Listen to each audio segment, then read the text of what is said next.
بینەر و بیسەرین کوردستان 24 دەمەوە باش بیت هیویا دەمن خۆش و سەلامەت بووەت خازین خۆشحاڵ و بەختەوەرین جارێک هاتینە جواتەوەین بەڕێز بۆ پێشکەشکردنا خەڵەکە کادیش بەرنامەیە کوردی ئاین و ڕەوشتێن گەشتیاری تنێ دەرچوون و لڤینا مرۆڤینینە جهێکێ بۆ جهێکێ دیتر بەلکو چەندین ڕەهەندێن فەلسەفی و زانستی و ئابووری و کۆمەڵایەتی تەنانەت سیاسی ژی الپش هەنە پەیوا گەشتیار ڕەنگە وەک چەمک گۆڕانکاری ئەبسەردەهات بن ئەبتێپەڕبوونا دەمی بەڵام وەک ناڤەڕووک دیاردەکا کەڤنە ئەدگەل هەبوونا مرۆڤاتیە ئەvê پەیvê هەبوون هەیە بۆیە ئەم ئەدvê خەڵەکە بەرنامێ بە کوردیدا تڕوانگەهەکە ئاینیدا دێ بەحسا ئەvê مژارێکەین و چەندین پرسیار و سەرنج دێهێن ئاراستەکردن بۆ زۆر بەڕێز مامۆستا عەبدوڕەحمان سەدیق زۆر بەخێر مامۆستا هێژا مامۆستاوەکەمە بەحەسکری گەشتیاری یانکو کەسێ مسافر ئەvە پەیڤەکە چەمکەکە هێتە گوتن یعنی درێژاهیە مرۆڤاتی ئەف ئاخفتنە هەر هەبوویە ڕەنگ یعنی گۆڕانکاری سەر ڕامانەوێ هات بنە گۆڕانکاری سەردەهات بنەکردن بەڵام وەک ناڤەڕووک هەر وەک خۆمایە و ئاخفتنێ خۆ هەلگریت و کە بەحث بکەین لەو ڕەمەدوێتن ئەم بزانین ئەتناڤە قورئانە پیرۆزدا چەوە شروبەکردنا پەیڤە گەشتیاری یانکو مسافر هاتیەکردن بەڵێ بە ناوی خۆی بەخشندەی میهرەبان دیارە ئاین قسە و باسی لەسەر زۆربەی بابەتەکان ئەگەر نەڵێم لەسەر هەموو بابەتەکان هەیە لەبەرەوە خەڵکی ئێمەش گەشت دەکات و لە بارودۆخێکە تەنانەت بەپێی هەواڵەکانی نێو خۆ دەڵێن ئەو کەرتەی کە بە پلەی یەکەم لە هەرێمی کوردستاندا کە وەبەرهێنانی تێدا کراوە کەرتی گەشتیاریە ئێستا لەم کاتەدا مانای وایە کەرتی گەشتیاری چه خەڵک دێ بۆ وڵاتی ئێمە چه خەڵکی ئێمە دەچێتە وڵاتی دەرێ جا ئەم باسە بۆچی دەیکەین لەبەرچی یەکەم لەبەر ئەوەی کە ئێمە لە نزیکی یادێکین کە پێی دەوترێ 27 ئەیلولی هەموو ساڵێک ڕۆژی جیهانی گەشتیاریە 27 ئەیلولی هەموو ساڵێک ڕۆژی جیهانی گەشتیاریە کەواتە ئەم خەڵکی ئێمەش گەشت دەکا زۆر جار پرسیاری ئەوەش دەکەن کە ئەم گەشتە جاری وایە هەندێک ئەڵێن مەڕۆن هەندێک ئەڵێن بڕۆن هەندێک ئەڵێن یعنی زیادە مەسرەفیە هەندێکی تر دەڵێ چۆن دەڵێ هەندێک سەرپێچی ئاینی تێدا ئەنجام دەدرێ بۆیە چاکە لە ڕووی ئاینیەوە ینی تشکی بخرێتە سەر ئەگە تەماشاکەی وەکو وشە جارێ لە قورئاندا وەکو تۆ لە پێشە ئاماژەت پێکرد یعنی خۆی گەشتیاری دەرچوونە یعنی گەشتیاری بە یەک گوشە بڵێ گەشتیاری چیە دەرچوونە ئیدی سەیران هەیە جیاوازە لە ڕووی زانستیەوە گەشت هەیە پەیوە گەشت دای من بوو سەفەرەکە درێژە و 24 ساعت کەمتر نەبێت و شوێنی حەوانەوە و مانەوەی هەبێ لەو شوێنەدا بمێنێتەوە ئەوەی خۆمان لە بەهار بەیانی دەچینە دەرێ و دەگەڕێنەوە سەیرانە ئینگلیزیش پێی دەڵێ پیکنیک عەرەب پێی دەڵێن نوزهە بەڵام گەشت سیاحە تۆریزم بە هەر سێ زمانەکە ئەم تایبەتمەندیەکە ڕۆژی 27 هەموو بانجێک یادی دەکرێتەوە خوا لە قورئان دەفەرمێ التائبون العابدون الحامدون السائحون إن جاء فرمي الراكعون الساجدون الآمرون بالمعروف والناهون عن المنكر والحافظون لحدود الله وبشر المؤمنين ئەوان هەموو پەیوە گرێدان پێکڤە هەیە دەگەل گەشتیاریە ئەمە مەسەلەکەیە کەواتە واتێک کە تائبون دەبیستیت و عابدون دەبیستی و حامدون دەبیستی سائحون دێ ئەو جار ڕاکعون سائح هەمانە هەمووی عیباداتە لەبەرەوە وشەیەکی زۆر گرنگە کە تایە سائحونە دەڵێن ئەم سائحونە هەموو تەفسیرەکانی قورئان تەماشاکە ڕای جیاوازی لەسەر بەڵام ڕایەک هەیە زۆر جا گوتویانە سائحون بە معنای صائمون دێ ئەڵێن ڕەبتی صائم لەگەڵ سائح چییە بۆچی هەروێ پرسیارت دەڵێن ئەگە خوددا مەبەستی بواە صائم بێ دەیفەرموو الصائمونە خۆ لە قورئانە صیام و صائم هەیە بۆچی فەرمووی سائحون و تا ئێمە بڵێن سائحون یعنی صائمون زانایانی قەدیم لەم بابەتەیە ئەو زانایانی گوتوانە سائحون بە معنای صائمونە مەبەستێکیان هەبووە لە قورئاندا دوو مانە هەیە بۆ سیام یەکێکیان ئەوەی کە پێ دەوترێ کوتیبە عەلەیکم الصیام و خوددا دەفەرمێ یعنی ئەو ڕۆژووی کەوا ناخۆیت و ناخۆیتەوە ئەوی تر ئینی نەذەرت للرەحمانی صەوما فەلەن ئوکەلیمە اليەومە ئینسیە سەومێکی تر هەیە خۆپاراستن لە گوناه خۆگرتنەوە بۆیە خوددا دەفەرمێ والحافظون لحدود الله کەواتە پێش ئەوەی بڵێ ئەو زانایە هەڵەی کردووە هەڵەی نەکردووە كوتوانا صائمون بمعنى لزاوية ترباس بلى كوتوانا سائحون يعني صائمون ما بس يعني أو نبوة سائح يعني صائم نانو أو ناخوا يعني سياحة دكا دقري لأرز دا بلام جناهش خوي دا بارزي لجناهش يعني بمعنى كتير خوي دا بارزي لو جناها معنوية كان شون مريم قلتي فقولي إني نذرت للرحمن صوما فلن أكلم اليوم إنسيا كواتل ليرة وكودة بيتوا ئەم وشەیە لێرەدا کۆ دەبێتەوە کە سائیمون بە سائیحون پێش و پاشی خۆی لە خۆی دەگریت دەگرێت بڵێ کە بەمانای ئەوە دێ ئەو کەسەی سیاحەت دەکا بیکە خوددا ڕێگەی پێداوە بەڵام لەو سیاحەتەیە عادەتەن کە ئینسان دەچێتە دەرو دەڕوات وازانێ کۆت و بەندەکانی سەری یا بەمانە بڵێن ڕێساکان و یاساکان نەماوە فری دەبێ و ڕوو لە گوناه دەکە هەر لەبەر ئەوە شاک دیاردەیەکەیە کە زۆر جار خەڵک پێمان دەڵێ خەڵکی ئێمە لە کوردستاندا پابندیەکی هەیە بە هەندێک بابەتی ئاینیەوە بەس دەڵێ لە گروپی ئێمەدا بوو دەڵێ لەگەڵ ئێمەدا سەفەری کرد بۆ ئەم وڵاتانە لەوێ بینیمان وانە لەوێ بینیمان جۆرێک جلوبەرگی تر لە بەرەکە حیجابەکەی فڕێئەدا بینیومانە لەگەڵ پیاوان و ژنان لەسەر کەنارەکان مەلە دەکا بینیومانە دەخواتەوە دەڵێن ئەمە چییە دەڵێن ئەمە ئەوەیە کە خوددا باسی دەکە خوددا حەز دەکا ئینسانەکان ئیلتیزامیان هەبێ ڕێز لە بۆ چوونەکانی خۆیان بگرن چونکە ئەو خودایی کە لەم وڵاتە دەیپەرستی ئەو خودایی کە لەم وڵاتەدا ڕێنمایەکانی جێبەجێ دەکەی هەر ئەو خوددایە کە تۆ دەچیتە ئەو وڵاتەش چۆن ئەبێ لەوێتەوە ڕێنمایەکان بشکێنی بدمەوە سەرباسەکە کەواتە خوددا بە خێزانەکانی پێغەمبەری جوانەونا مسلمات مؤمنات تائبات قانتات تائبات عابدات سائحات ثيبات وأبكارا کەواتە لێرەوە ئەم قسەیە دێتەوە پێشی پێغەمبەر بێت درودی خوای لەسەر لە پێشی ئیسلامدا وشەی سیاحە مانایەکی خراپی هەبووە یعنی سەر خۆ هەڵگرتن ڕووکردن لە سەحرا نان و ئاو لە خۆ قەدەقەکردن بڕێ بەو شاخ و داخەیە واز لە دنیا دەڵێن عوزلە ڕەبەن خوددا دەفەرمێ وەڕەهبانیەتەن ابتەدەعوها ما كتبناها عليهم خوددا دەفەرمێ ئێمە وامان نەگوتووە بەس خەڵکێک وای زانیوە خواپەرستی ئەوەیە بچیتە کوونە شاخێکەوە و لەو چۆڵەوانەیە دانیشیت و نان و ئاو هەمووشت لە خۆت حرامکەی بۆیە کە پیاوێک کاتۆتە لای پێغەمبەر درودی خوای لەسەر وتی یا ڕەسوڵ الله من ئەمەوێ سیاحەت بکەم فەرموویەتی نابێ بیکەی فەرموویەتی لا سیاحەتە فی الئیسلام ئەو بە معنای ناگەشتیاری لە ئیسلامدا نیە یعنی بەمانە سلبیەکەی کە بچیتە دەشت و دەر و واز لە دنیا و ماڵ و مناڵ بێنیت و بچی لەو کوونە شاخانە بژی ئەوەمان نییە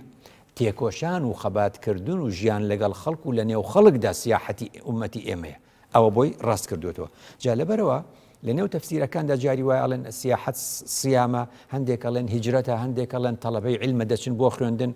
لە ئەخیرا کۆی دەکەیتەوە کۆی تەفسیرەکانی قورئان کۆ دەکەیتەوە ئەگەیتە تەفسیری تازەهی ئەم سەردەمە مەسەلەن تەفسیری سعدی ئەڵێ سیاحەت چییە؟ السەفەر فی القوربات بە کوردی هەموو دەرچوونێک و هەموو گەشتکردنێک کە ببێتە مایەی نزیک بوونەوە لە خوددا چۆن دوو ڕکعات نوێژ لە خوددا نزیکت دەکاتەوە چۆن ڕۆژوو چۆن حەج عومرە نزیکت دەکاتەوە گەشتش لە خوا نزیکت دەکاتەوە بۆ چونکە وەک ئیمامی ڕازی دەفەرمێ گەشت دەکەی خەڵک دەبینی دنیا دەبینی ئیعتیبار دەکەی چۆن دەڵێ دروستکراوەکانی خوددا دەبینی مرۆڤی دیکە بەڵێ هەمی جەڕوا وسام بێژین قورئانە پیرۆز پەیامێکە ئینسانیە و گوتارت گەل هەمی مرۆڤان دکەتن بەلێ دوێ ئاتێدا وەسە دیار بیتن کە تنێ گوتارت گەل ئیماندار و باوەڕدارە چونکە و بەحسا ڕکوعێ و بەحسا تەوبێ و ئەوان مەسەلانە تێدا هاتیە ئایا ڤی مەفهومێ سادەیە ئەم تێبگەین یانجی گوتارەکە گشتیە ڕاستە وتارەکە گشتیە بۆچی قورئان لە نێو ئەو سیفاتانەی تۆ وتت باسی کردووە سیاحەتەکە لەبەرەوە وەکو گوتم بەری ئیسلام پێشی قورئان سیاحەت لەو شتانە بووە کە مەکروه بووە لەو شتانە بووە کە مانایەکی سلبی هەبووە بریتی بووە لە ڕەبەنبوون و ڕەهبانیەتێک کە شار بەجێ بێڵیت و ڕووبکەیتە دەشت و چۆڵ وەکوواڵێ ئیتر نەگەڕێیتەوە لەبەر ئەوە خوددا هێنێوێتی و تێکەڵی عیبادەتی کردووە بەو مانایی کە بڵێ دەکرێت ئەویش هەر گەڕانێک هەر سەفەرێک لە پێناوی خێردابێ هەر گەشتێک لە پێناوی خێردابێ لە پێناوی خۆتازەکردنەوەدابێ لە پێناوی بینینی دروستکراوەکانی خوددابێ هەر عیبادەتە کەوتەم تکاری بژنێ پەیوە گەشتیار نەهادا ینی ڕێڕەوەکە درست چیتن خەڵکێک درست تێدگەیتن وەڵی ناتوانم وا بڵێم هێشتا چونکە بەڕاستی وا تێنەگەشتووە چونکە بۆ تێدەگەی خەڵک زۆر جار یعنی فەسلی دین و دنیا دەکە لە ئیسلامدا شتێک نییە بە ناوی جاکردنەوەی دین لە دنیا هەردووکی بەیەکەوەیە چونکە وەکو هەموو دەڵێم هەموو جار دەڵێم تۆ 5 فەرزە نوێش بکەی چەندێکت لێ دەبە 5 فەرز نوێش بکەی نوێژەکان هەر 5 فەرزەکە بکەی 25 دقیقە بڵێ نیم ساعت تۆ 23 ساعت و نیوت ماوە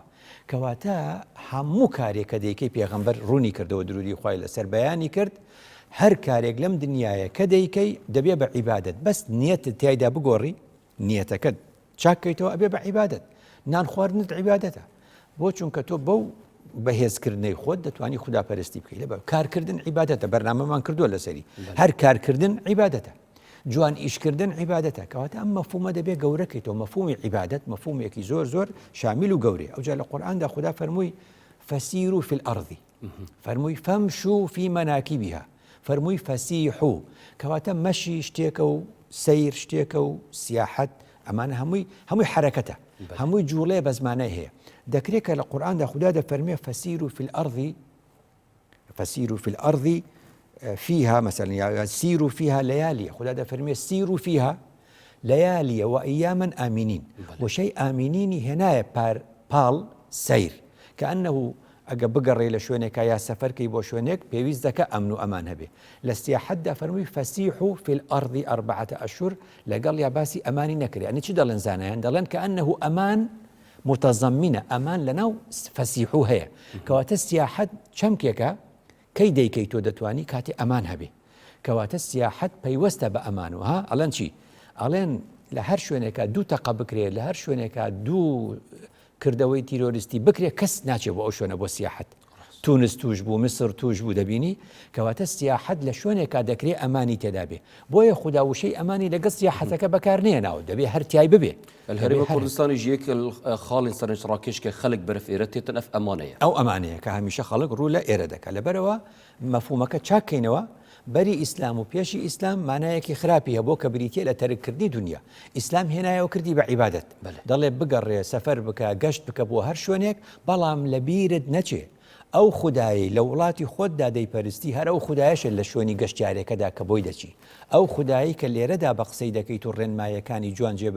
جێبەجێ دەکەی لە گەشتیشدا و لەو وڵاتانی کە دەچیت و نامۆ دەبیت و کەسر لەگەڵ نییە ئەو خودایە هەر دەتبینێ و لەگەڵتدایە هەر لەوێشە جوانە با بچینێت ناف شارین کوردستانی ژیدا پرسیار هاتییا ڕاستەکردن کوردستان جەیەکی گەشتیاریە ئایا سەردەریامە چاوە بیتن ئەدگەل گەشتیاران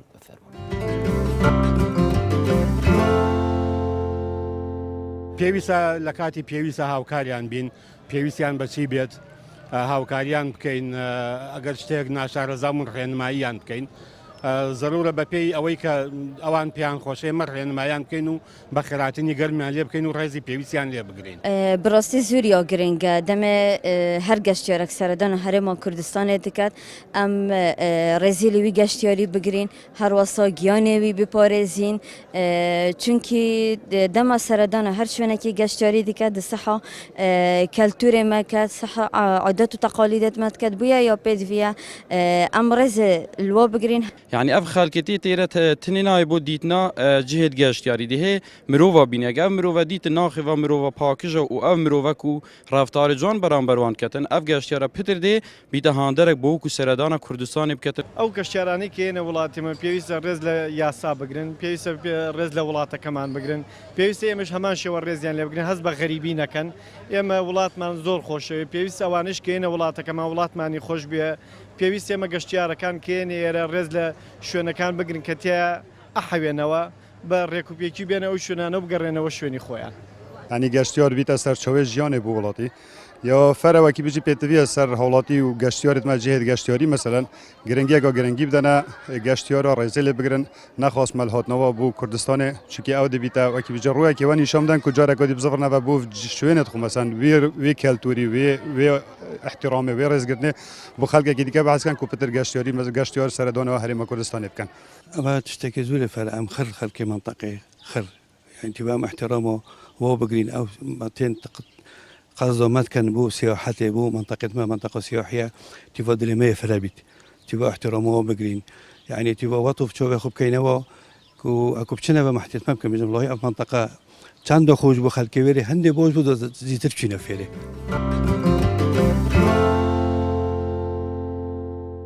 بله بینرین بەڕێز سوپاس بوو بەشداربوویان کە بێرۆ بووچوون و قەنەعەتت خۆ سەبارەت وێ چەندێ بەحەزکردن کاچەوە سەردەری ئەدگەل گەشتیاری بێتەکردن دەما خەڵکێک هێتە کوردستانی بۆ گەشتکردنێ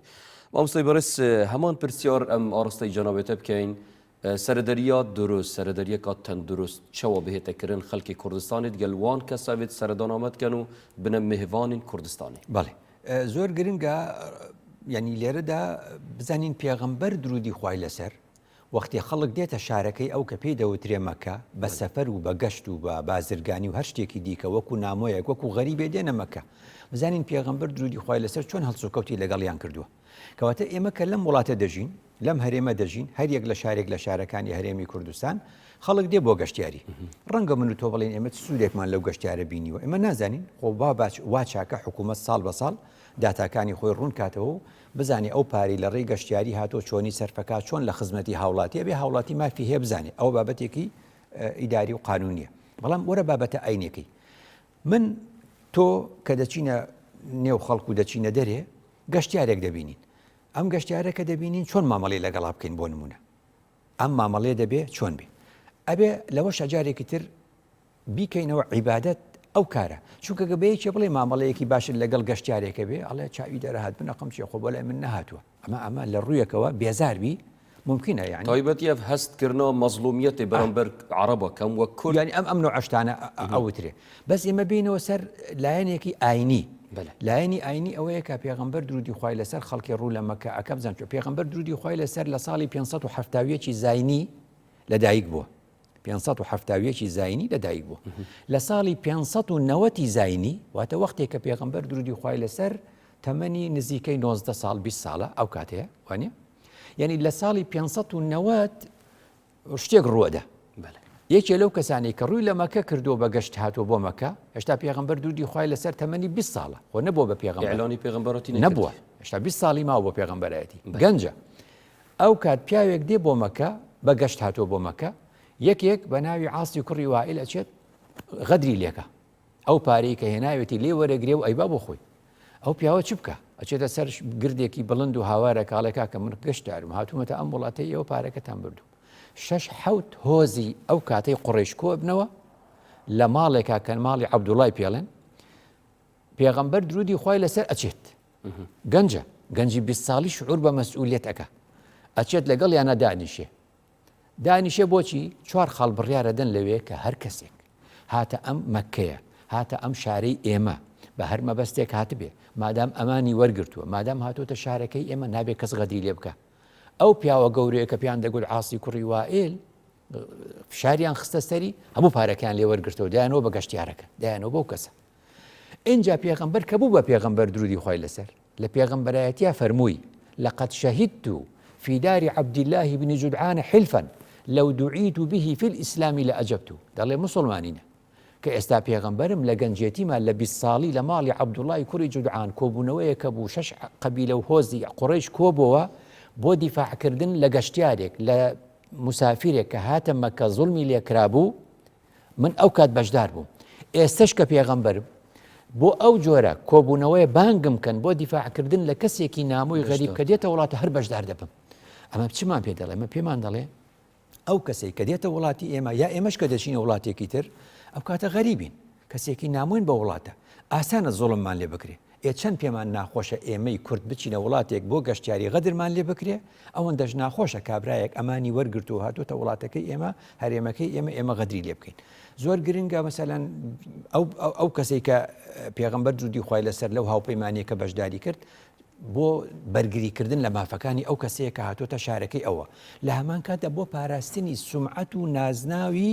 شارەکەی خۆتە هەرێمەکەی خۆتە زۆر خۆشە دوای دەوترێت کە فڵانە شار ئێمە بەڕاستی تۆ بەتاقی تەنیا سەفەرکەی یا لەگەڵ کەسێکە گروپێکا بچۆ بۆ وڵاتێک لەو وڵاتە گروپێک غەدرت لێکن وانە کە دێیتەوە هەر باسێکی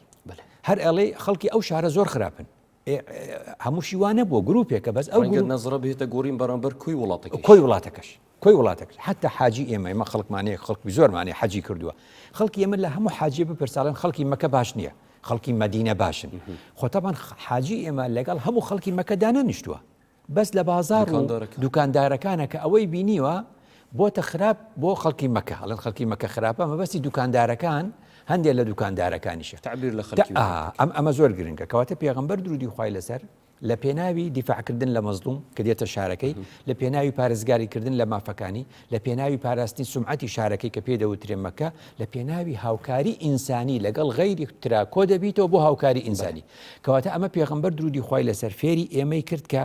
کەسێک دێتە شارەکەمان کەسێک دێتە وڵاتەکەمان هەرێمەکەمان ئێمەش لەگەڵیدا چۆن بین ببووچوونەتە تو نابینی خەلکی هەرێما کوردستانی وەک تاکێ کورد ئەدوی ئاستی بەرزدایە سەبارەت سەردەریەکە جوان گەل گەشتیاری بەڵێ ئێمە مەشهورین بەوە ڕەنگە بڵێم ئەوەندەی مافی میوان و میوانداریمان پاراستی بێ ئەوەندە مافی خۆمان نەپاراستی بێ بەڵام لەبەر ئەوەی دنیاکە گۆڕاوە بارودۆخەکە بە جۆرێکە فارس بۆ نمونە ئێستا دێمە سەر ئەوە مەسەلەن ئێران لە ڕوویەکەەوە غەدر لێکە تورکیا لە ڕوویەکی ترەوە غەدر لێکە مەسەلەن گەشتیارێکی تۆ مەسەلەن چۆتە ترابزۆن بۆ تورکیا ئاڵایەکی پێبووە لێیان داوە بۆ نمونە ئەویش خۆ هەموو تورکیا لێ نەداوە گروپێک لێ داوە لە ڕۆک و کاردانەوە ڕەنگە یەکێکی تر بڵێگە تورکیا کاتی ئێرە لێدەم کە ئەمە غەڵەت ئەم قسەیە چونکە هەموو تورکیا نەبووە کەسێک بووە ئەم بارودۆخە مەسەلەن ئێستاکە لە ئەڵمانیا لە ئەوروپا لە وڵاتە ئەوروپیەکان پێوترێ باڵی ڕاستڕەو باڵی ڕاسترە و تونندڕەویش پەیدا بووە کە ڕقی لە ئاوارەکانە ڕەنگە کەسوکاری ئێمە هەبێت لە وڵاتانە لێدانی خواردوێ بۆ نمونە بەلێت پێشێکیژی ئاماژە پێدا ڕەنگە ڕەهەندین سیاسیژی پێش گەشتێ هەبن ئەرێ تو نابینی هەندێک جار گرنگە یعنی پەیامên سیاسیژی بدەنەوەن کەساوی سەردانا وێرتکەن زۆر ڕاستە کەواتە ئەلێرەوەی جارێکی تر خوددا بە ئێمەی مسلمان دەفەرمێ وەلا تەزیر و وازیرەتون وزرە ئوخرە یعنی چۆن یعنی کەس گوناهی کەسی دی هەڵناگرێ تاکێکی ئێرانی تاکێکی تورک تاکێکی هۆڵندی تاکێکی تۆ بڵێ ئیتر ئەمریکی بۆ نمونە غەدری لە گەشتارێکی ئێمە کردبێ ئەوە ناکاتە کۆی ئەوەی هەموو وڵاتەکە وابێ بۆیە خوددا پێمان دەڵێ کەس گوناهی ئەوی دی هەڵناگرێ ئەمریکیەکی باش هاتۆتە ئەم وڵاتە تۆ ناکرێ غەدر لەم بکەی بڵێ ئەو غەدرە حەقی ئەوی ترە ناچێتەوە پاڵی ئەو هی ئەو نییە خوددا دەفەرمێ وەلا یەجریمەنەکم شەنەئان قەوم عەلا ئەللا تەعدیلوا بە کوردی یعنی بغزی ئێوە شەنەئان بغزە بغز و ڕق و قینی ئێوە لەگەلێک لە قەومێک وا نەکە عەدالەت بخەنە لاوە یعنی تۆ بڵێ ئێران خەڵکی لە سێدارە داوە لێرە ئەگەر ئێرانیەکم بینی حەقی ئەو لەوەکەمەوە ئێوە نابێ بڵێ تورک وای لێ کردوین حەقی تورکێک لە تورکێکی باشەکەی تۆ چونکە ئەمەی کە هاتوۆتە ئێرامە ئەمانی وەرگرتووە ئەلێرەوەی خاڵێکی تر زۆر گرنگە ڤیزەمانەی چییە؟ ڤیزە بەمانای ئێستا کە پێ دەڵێن ڤیزە بەڵام لە سەردەمی زوو لە فقی ئیسلامی پێی وتراوە سەکی ئەمان یعنی کەمادام ڤیزەت داپی هێشتت بێتە ژوورەوە تۆ ئەمانت پێداوە چەند عیبە خەڵک داوەتکەی لە ماڵی خۆدنانی نەدەیتێ دوای خۆت داوەتت کردووە دوایڵێ نانت نادەمێ بە هەمان شێوە تۆ کە ڤیزەتدا بە خەڵک ڤیزە بە ئیسلامی لە ڕووی فقی ئیسلامی یعنی سەکی ئەمان یعنی چەکی ئەمانم پێداوە ئەو دوای بانجێکی لێرە لێدەی نابێ کەواتە ئەبێ ئەو ڕەتفیعل و کاردانانەوەی کە هەمانە بەرامبەر بە گەلێکی دیکە خراپەی لەگەڵا کردوین لە مێژوودا گەلێکی دیکە خراپەی لەگەڵا کردوین تاچێکی ئێمە چۆتە وڵاتێک گەدریان لێ کردووە دەبێ ئەمانە چارەسەرکەین بۆیە ئەمە هەمووی قسەی پێغەمبەرە درودی و خوای لەسەر پێغەمبەر وای فەرموو لەبەرەوە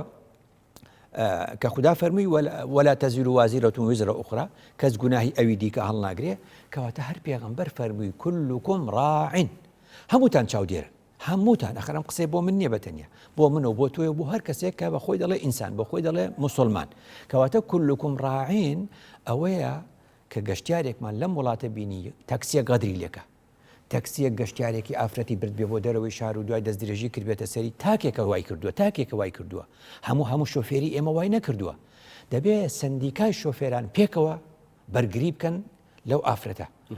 تاوەکو ئەو ئافرەتە بچێتەوە وڵاتی خۆی بڵێ یەک شۆفێر دەست درێژی کردە سەر من بەس باقی شۆفێرەکان هەڵوێستیان هەبوو کەواتە کولکم ڕاعین ئەوەیە سندیکا سوودی چیە سندیکا سوودی ئەوەیە کە هەر تاچێک بە هەر میهنەکەی خاوەن پیشەیەک خاوەن چێشتخانەیەک غەدری کرد لە کەسێک و پارەی زیادی لێ وەرگرت دەبێ هەموویان لەسەری بێنە جواب دەبێ ئەو نیقابەیە ئەو سندیکایە لەسەری بێتە وەڵام کەواتە مەبەستم چی بوو ئەمە هەمووی قسەی خۆ پێغەمبەرە کە پێمان دەڵێ خەڵک هاتە وڵاتەکەت مادام ئەمانت داوەتێ ڤیزەت داوەتێ دەبێ بیوعدەکەت نشکین مامۆستا ئێکی وان ڕامانی جەناوێتە بەحثکردی بەحسا شکاندنە کۆتۆ بەندان بوو کە ئەو کەسێ دەوێتن گەشتێ بکەتن بۆ نمونە بشتە وڵاتێکیش وڵاتان ئەکیت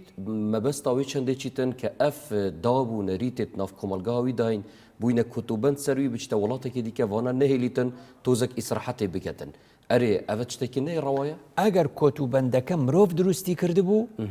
ڕەوایە ئینسان لەو کۆتوبەندە لەوێ مرۆڤ دروستی نەکردووە ئەگەر کۆتوبەند ناوی بنەیت تعلیماتێک کە خوددا و پێغەمبەری خوددا پێیان گوتوین ئەوە لە سنووری ئینسانیەتە نابێ ئەوە کە خوددا بۆ نمونە ئەوە کە توڵێن لێرە بۆ نوێژەکە لە خوددا فەرمی کە بچیتە گەشتیاری بە وڵاتێکی ئەوروپی بڵێ من لەوێ نوێژ ناکەم آخر وان هبێت چونکە خوددا لەوێژ هەیە توێتی نوێشکە لەوێش هەروتی نوێشکە لێرە ئەگەر ویستە تیشێرتێ لە بەرکەی کۆمەلگاڵە نابێت تۆ لە بەریکە ئەگەر لەوێت توانیت لە بەریکەی تیشێرت عیبیتیانێ بۆ پیاوێک لە بەریکە ئەو ماناوێت کۆتوبەندە کۆمەڵایەت دروستکراوەکانی ئینسانی مشکلی نییە بەس کۆتوبندێک یا با بڵێم جۆرێک لە والحافظون لحدود الله نابێ بیشکێنی دەستەکانت خوش مامۆستای بەڕێز بینەرن بەڕێز دەمێ بێنڤەدانێکی هاتی و دەهێ نەفجواتەوەین هێشم فەرمو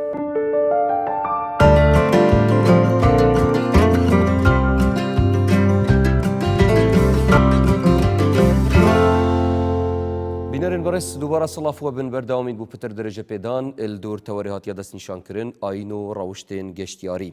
نەها مامۆستای بەڕێز بینە سەر تەوەرێوی چەندێ سوود و مفاین گەشتیاریین چنە بۆ تاک و کۆمەڵگە هێبگشتی بڕوانە یعنی خوددا لە قورئاندا چەند جەخت دەکاتەوە لەسەر تەعاروف یعنی ئەو مەسەلەیەکی زۆر گرنگە لێرە بۆ دەرەکەوێ یەکێک لە سوودەکان سوودی زۆرە یەکێک لە سوودەکانی گەشتیاری ئیمامی ڕازی باسی دەکات لە تەفسیرەکەیدا دەڵێ زیاد لە 3 4 5 باز دەکە یەکێ لەمانە ئەوەیە کە تۆ هەر ئینسانێک دەبینی علمی دنیا و دینیت بۆ تازە دەبێتەوە چۆن تۆ سێریکە لە کتێبێکە باسی ئاینێک دەخوێنیتەوە یا لە کتێبێکە باسی شارێک دەخوێنیتەوە یا باسی وڵاتێک دەخوێنیتەوە کتێبێکەیە لەسەر فەڕەنسا بۆ نمونە کتێبێکەیە لەسەر وڵاتێکی دیکە ئەویش جوورەکە لە گەشتکردن یعنی کە تۆ ئەو نەفرە دەبینی ئێستا لە کوردستانە بڵێ فەڕەنسیە کاتووە تورکیە کاتووە کەسێکی تۆش ئەو وڵاتانت نەدیوە هەر لەگەڵی دانیشی قسە بکەی لە کاتی قسەکردنا ئەمە دوو جەستن وەکو ئینسان نزیک بوونەوە لە یەکتر کە قسە دەکەن چیت پێ دەڵێ فەڕەنسا لەوە پێکاتەوە لەوە ئەو مەزەبەکەی وایە دینەکەی مەسیحیە مەزەبی کاسۆلی کە قانونەکەی وایە یاساکەی وایە فڵانشتی گوێ لێ دەبیت کە ئەنەوە تۆ کتێبێکت خوێندەوە کەواتە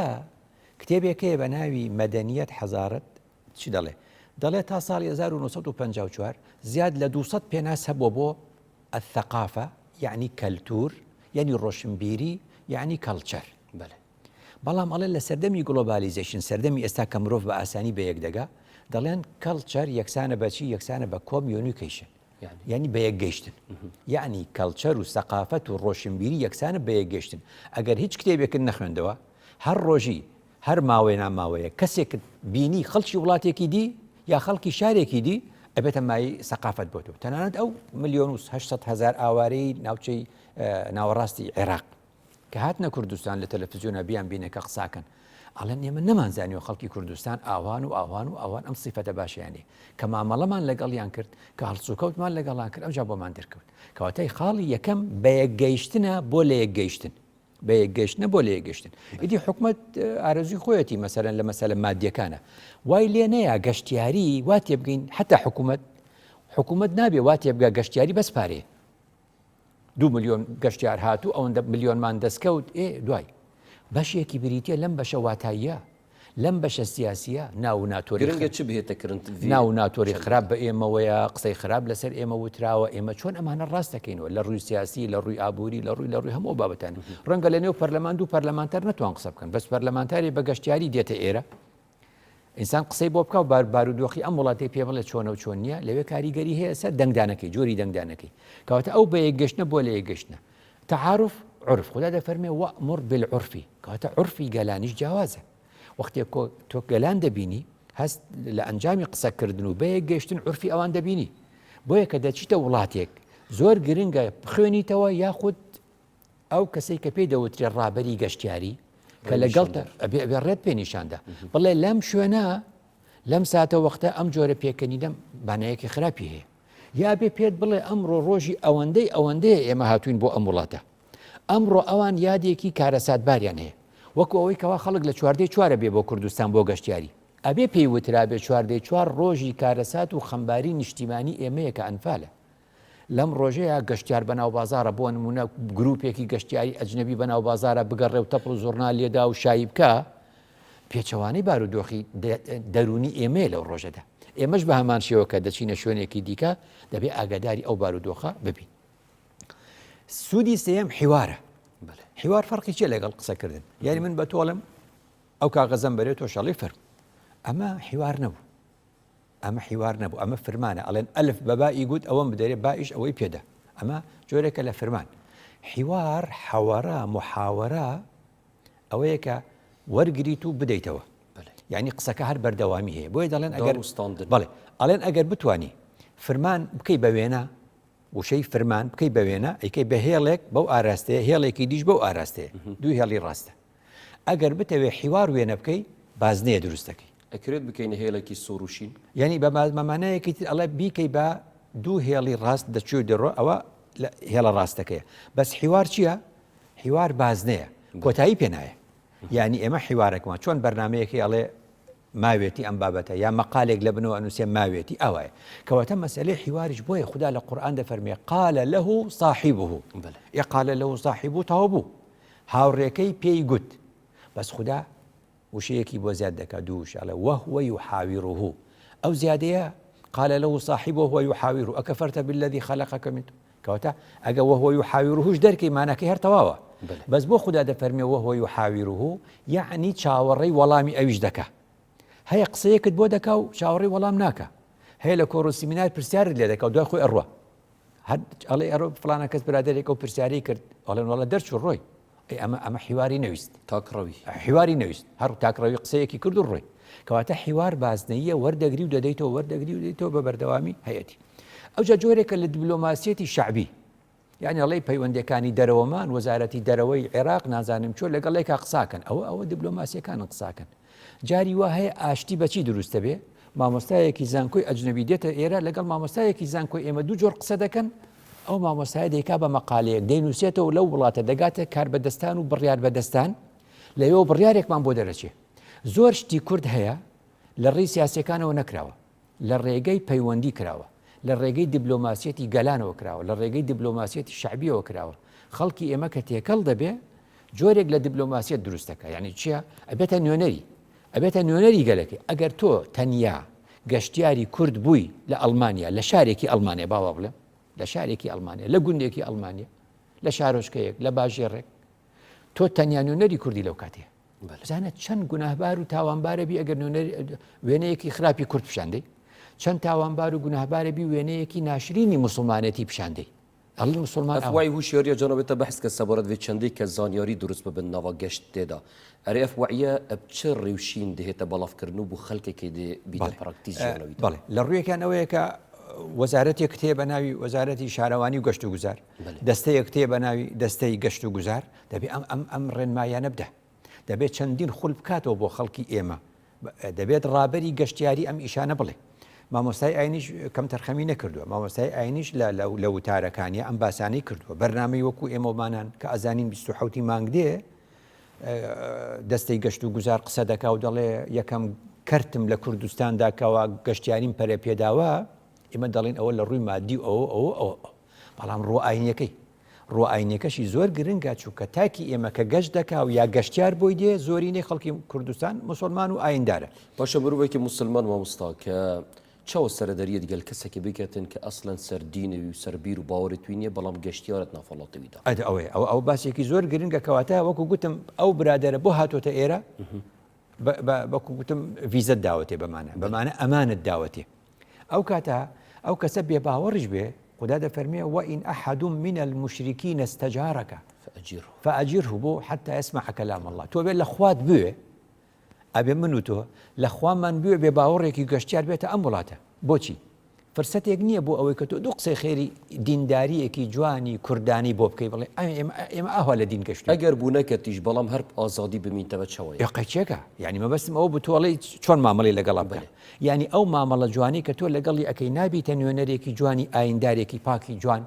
ئەبیت کەواتە ئەوە کاریگەری بەسەریا هەیە کە ئەم کرد زایمانێکی حتى يسمع كلام الله يعني خۆ تۆ داینانی قورئانی بەسەر بخوێنیتەوە حتى يسمع كلام الله يعني برنامج خدا يعني جواني برنامج خدا إما هم جادلهم يعني أم دينا أم إسلام لبغداد شرم إسلامي لكردستان هر أو تكستيه بس خلق لكردستان جوان لإسلام تيدقا خلق لكردستان دا دلي إسلامي كي جوان هي معناه تيجشني كي جواني كردانة هي بو إسلام ليرة بوشي عنا كوشي ليرة يعني وكوتم سنة كوشي على بغداد ولا كاظمية ولا عظمية ليه كدن بلام كدينا كردستان مشكلة يعني أو معناه شيء معناه ويا تێگەشتنێکی جوانی کوردانە هەیە بۆ ئاین مەبەستەکەم ئەوە بوو کەواتە تۆ گەشتیارکە دێ لە دینی ناپرسی گەشتیارکە دین دێ لە مەزەبی ناپرسی گەشتیارکە دین دێ لە قەومیەتی ناپرسی ئینسانێکە ئەمانت داوەتی ڕووی کردوتە وڵاتی تۆ لە ڕووی مادی سوودێکت پێگەینێ جا لە نێو ئەمانشدا ڕەنگە دزێک هەبێ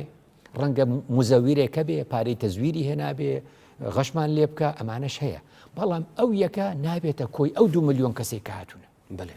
باشە مامۆستا بەرز دیسان دەچینەت ناف شارên کوردستانێدا و پرسیار هاتیە ئاراستەکردن دەما تاکێ کورد سەردانا وڵاتên دیتر دکەتن vêtin çi sal û xetil defî hebin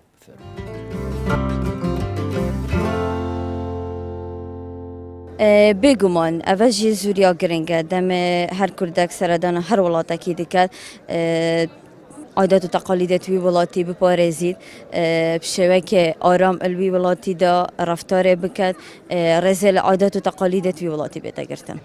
ئەگەر یعنی ئەمەش بچینە شوێنێکی کەوە ڕاست ئەبێ لە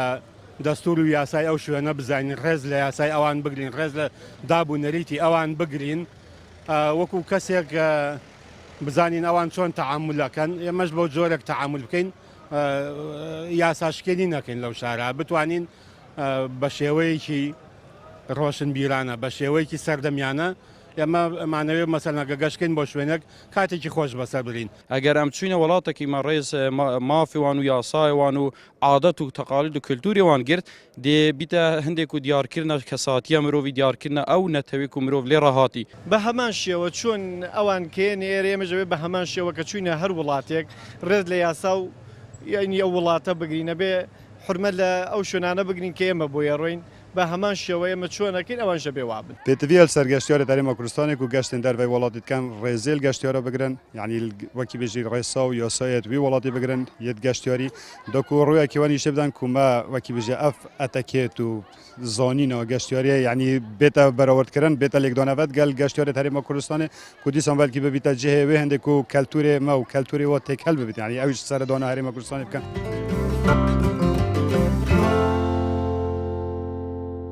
بله بینەرین بەڕێز دووبارە سەڵاف وە بن و سپاس بوو بەشدار بوویان کە ڕاوسەرنجێن خۆ ئاڕاستەی مەکرین سەبارەت پرسیار هاتی ئاڕاستەکردن ماوەستەمە چاواف پرسیارە ئاڕاستەی بینەرین بەڕێز کرد شارên کوردستانی کە ئاکار و ڕەوشتێ مرۆڤی دوێت چاوە بیتن دەما گەشتێت کە دەما سەفەرێت کەتن بۆ وڵاتên دیتر گرنگە بزانین الجەنابێتە ژی کەتە چ بوو چون هەیە سەبارەت وی چەندێک کە ئەف تاکیمە وەختێ سەفەرێت کەتن گەشتێت کەت یە چاوە بیت و چه ساڵ و خەت دەفهبن بەڵێ لە ڕووی گەشتیاری زاراوەیەکەیە پێی دەڵێن گەشتیاری بەرپرسانە گەشتیاری بەرپرسانە لە چیەوە هاتووە لە ریسپۆنسبل تۆریزم لە ئەسیاحە ئەلمەسئولە ئەمە بە هەر سێ زمانەکە کەواتە ئەمە بە کوردی دەڵێن گەشتیاری بەرپرسانە یعنی چی یعنی کە تۆ گەشت دەکەی دا نەماڵدراوی گیان نەکراویتەتەوە لەو هەموو ئاکار و ڕەوشتە جوانەی کە لە ڕووی ئاینی و نەتەوەیەوە هەت بۆ لە وڵاتی سەرهاتی پەروەردە بەڵێ ئەو پەروەردەی کە لە ڕووی نەتەوەی و ئاینیەوە لەسەری پەروەردە کراوی ئەو هەموو ڕێنماییە جوانی کە فێری کراوی سەفەر و گەشت و گەشتیاری نابێت بێتە مای ئەوی لەوێ بڵێ کەس مادام نامناسێ دەتوانم هەرچی بکەم بەداخەوە هەندێک لە گەشتیاری ئێمە کە باسمان لەوێ ئێمە بچینە دەرێ چۆن بین دەڵێ لەوێ خۆ کەس ناتناسێ کاکە شەرم لە چی دەکەی وابکە دەڵێ ئەو خودایی لە کوردستان خودای منە هەر ئەو خودایە لە فەڕەنسا خودای منە ئەبین ئەوە لە ڕووی ئاینی ئەوە لە ڕووی ئاینی هەڵسوکەوتێکی نەتەوەیانەی خۆمانمان هەیە عورف و عادەتێکی کوردەواری جوانی خۆمانمان هەیە لەوێ یەکێک پێی دەڵێت و ئاوا بۆ ئەوکەی کاکە ئەوە چیەوە خەڵک واتە زانێت تۆ جێلی ئاوا دەکەیت و ئەوە بۆ یارمەتی فڵانەدا بۆ فڵانە کەس دەستت گرت بۆ فڵانە کەست هەستاندەوە دەڵێ کاکە ئێمە لە کوردستان خۆمان هەروای کە نەفەرێک لە شوێنێکە هات پیرەمێردێک هات پیرەژنێک هات جێگەی نەبوو ئێمە بۆی هەڵەستین وای ئەمە ئەگەر لەو وڵاتە شتیوانی ئەمە هەرێکەین ئەم سیفەتە جوانەمان مەبەستم ئەوە بوو کە ئاین ئەوەمان فێر دەکا ئاین ئەوەمان فێر دەکا دەڵێ کارێک لەبەر خوددا دەیکەی لە وڵاتی خۆت لە هەر وڵاتێکی دیکەش بووی خوددا هەر لەوێ هەیە وهو معکم ئەینەما کنتم لەبەرەوە زۆر گرنگە ئەمە چمان پێ دەڵێ ئەمە پێمان دەڵێ والحافظون لحدود الله کاتێک کە خوددا گەشتیاری سیاحەتە خراپەکەی پێشی ئیسلامی لادا کەوتی سەری خۆتان هەڵمەگرن بچنە ناو کونە شاخێکە و دنیا تەرکن ئەمەش وەرگرن وەکو عیبادەت کە فەرمووی التائبون العابدون الحامدون السائحون الراكعون الساجدون الآمرون بالمعروف والناهون عن المنكر تەکمیلەی کرد بەچی والحافظون لحدود الله ئەوانەی سنوورەکانی خوددا دەپەرستن سنورة خودی بریتی نشتشت ما بس العبادات وطاعات سنووری خوددا بریتە هەر ئەو هێڵە سوولانی کە خوددا دایناوە دەیڵێ مەیکە ئەوە سنووری خوددای بۆ نمونە کە خوددا فەرمووی فەجتەنی بوو خوددا فەرمووی خەمر بخۆن خوددا فەرمووی ئارەق مەخۆن خوددا فەرمووی سەرخۆش مبن مەبەستم کە چوویتە ئەوروپا نابێ بڵێ من ئێرە ئەوروپای لێرە دەخۆمەوە بۆ نمونە وای لە کوردستان بۆ ناخۆیتەوە دەڵێ وەڵا لەبەرەوەی خوا منعی کردو یا خوددا خۆ لێرە منعی کرد لەوێش منعی کردووە